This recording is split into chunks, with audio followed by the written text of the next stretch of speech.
मग जे विषय शिकवले जाणार आहेत त्याच्या तयारीची सुरुवात तुम्ही करायला पाहिजे एनसीईआरटीच्या पुस्तकातनं. प्रत्येक फॅकल्टी तुम्हाला ते सांगेल. आपला एक एनसीईआरटीच्या पुस्तकाचा संच आहे. मूळ एनसीईआरटी इंग्रजीमध्ये आहेत, हिंदीमध्ये पण आहेत.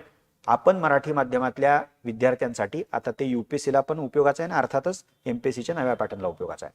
भूगोल, इतिहासाचं एक आलेलं आहे आपलं, विज्ञान तंत्रज्ञान, अर्थव्यवस्था, राज्यघटना आणि समाज, म्हणजे या सगळ्यांवरती एनसीईआरटी आपली आलेली आहेत. म्हणजे तर ते त्या विषयाचं म्हणजे तुम्ही जर विषय तो घेतला तर एनसीईआरटीतला आपल्याकडे सिलेबस तर आहेच आहे.